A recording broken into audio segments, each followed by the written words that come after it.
Hey everyone, we are here to go over some content from Eureka Grade 4, Module 5, Lesson 32, or specifically what we as a community went over on April 30th. All right, so we are going to go ahead and look at subtracting from mixed numbers with the same unit.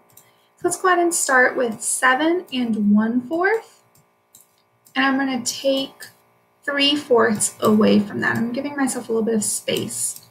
All right, so I see that I do have the same unit. However, I have 1/4 here and 3/4 here. So I need to go ahead and decompose this 7 so that way I can get some more fourths. So let's talk about how we can do that. I'm going to decompose that 7 into 6 and 1 because 6 plus 1 is 7. However, instead of writing 1, I'm going to name that 1 in terms of fourths. So that would be 4/4.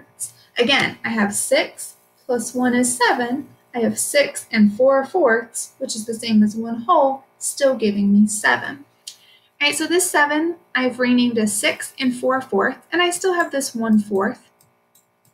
So altogether, this is 6 and 5/4, because I have renamed this as 6 wholes and 5/4. All right, so now I have 6 and 5/4. I'm going to go ahead and bring down that 3/4. Now I'm all set and I can go ahead and subtract 6, take away nothing is 6. 5/4 take away 3/4 would give me 2/4. So my difference would be 6 and 2/4.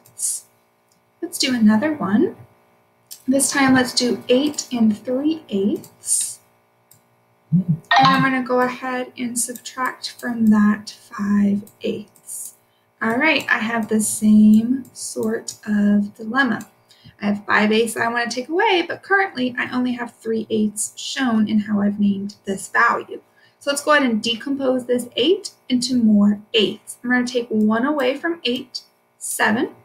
So 7 and 1 would give me 8, but instead of naming that 1 whole as 1, I'm going to name it as 8/8.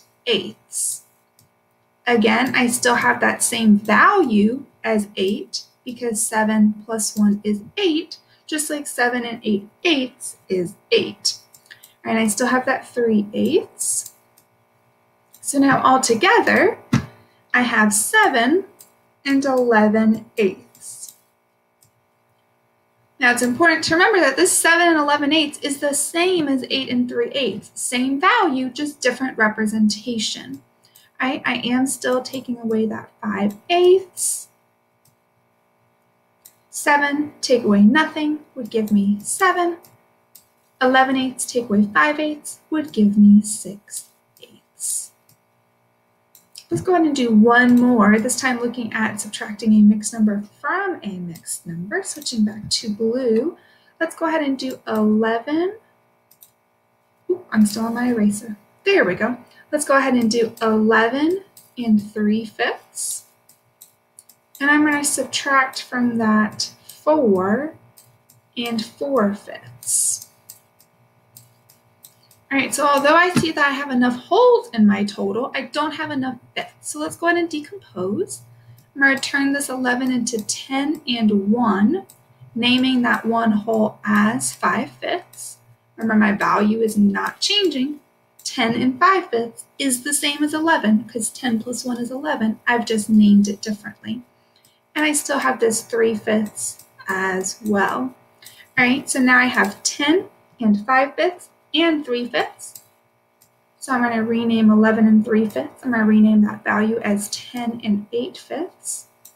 So I have 10 and 8/5. And again, I'm taking away that 4 and 4/5.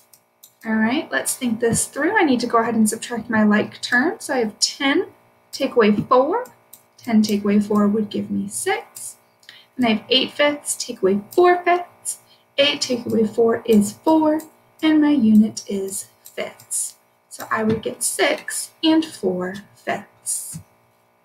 All right, friends, so like I said, that was a quick review of what we as a community did on April 30th from Eureka Grade 4, Module 5, Lesson 32. I hope that this was helpful and that this also helps you practice or helps you do your practice activity As always, just let me know if you have any questions. Thanks so much.